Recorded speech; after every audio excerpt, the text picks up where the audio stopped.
My school is the best school in the city. My school feels like a happy second home every day. My school builds my confidence to achieve big goals and crack NEET IIT. My school helps me discover my talent beyond books. My school teaches me to be disciplined, brave, and never give up. My school builds skills today so I can lead tomorrow. My school is growing faster than ever. Our new location, Ainavaram, Tambaram, Bengaluru, Tirupati, Velamal Nexus. Tirumala దర్శన queue లైన్లో భక్తురాల్ని పాము కాటేసినట్లు జరుగుతున్న ప్రచారంలో నిజం లేదని TTD తెలిపింది. తిరుమలలో దర్శన క్యూ లైన్లో మహిళా భక్తురాలకి పాము కాటు అని వివిధ ప్రసార మాధ్యమాల్లో జరుగుతున్న ప్రచారం పూర్తిగా వాస్తవతోరమని తెలిపింది. తెలంగాణ రాష్ట్రం వరంగల్ జిల్లాకు చెందిన శరత్ బాబు, మౌనిక అనే దంపతులు ఆదివారం రాత్రి శ్రీవారి దర్శనార్థం తిరుమలకు వచ్చారు.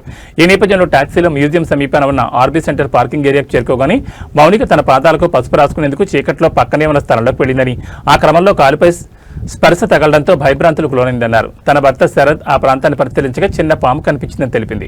వెంటనే భద్రతా సిబ్బందికి సమాచారం అందించడంతో అప్రమత్తమైన సిబ్బంది వెంటనే తిరుమలలోని అశ్విని ఆసుపత్రికి తరలించారని పేర్కొన్నారు. వైద్యులు పరీక్షలు నిర్వహించి ఎలాంటి పాము కాటు లేదని నిర్ధారించారని, అయినప్పటికీ మహిళా భక్తురాల ఆరోగ్య శ్రేయస్సును దృష్టిలో ఉంచుకుని తిరుపతిలోని స్విమ్స్ ఆసుపత్రికి పంపించడం జరిగిందని వెల్లడించారు. అక్కడ కూడా వైద్యులు పరీక్షలు నిర్వహించి ఎలాంటి సమస్య లేదని తెలిసిందని, ఆ పాము కూడా విషపూరితం కాదని విచారణలో తేలిందని టీటీడీ ప్రకటించింది. ఈ సందర్భంగా సదరు భక్తులు టీటీడీ సిబ్బంది సహకారానికి కృతజ్ఞతలు తెలియజేశారు.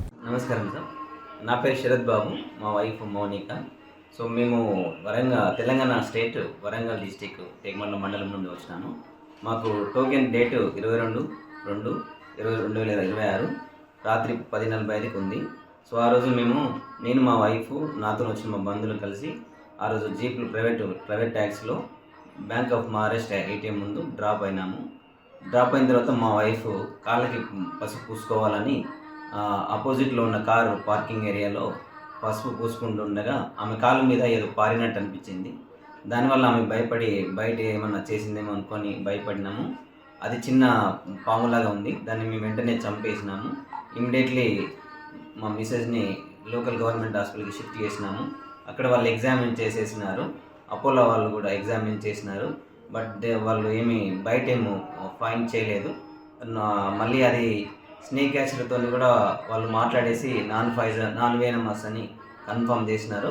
But anyway safe side admit చేయమని డాక్టర్ అడ్వైజ్ చేసి కింద తిరుపతిలో సిమ్స్ హాస్పిటల్లో అడ్మిట్ చేసినారు. నిన్న రాత్రి 11 గంటలకు అడ్మిట్ అయ్యి ఈరోజు 5 గంటలకి మేము డిశ్చార్జ్ అయినాము. నో సిమ్టమ్స్ ఏమి లేవు కాబట్టి హాస్పిటల్ యజమాన్యం కూడా మమ్మల్ని డిశ్చార్జ్ అవ్వమని చెప్పినారు.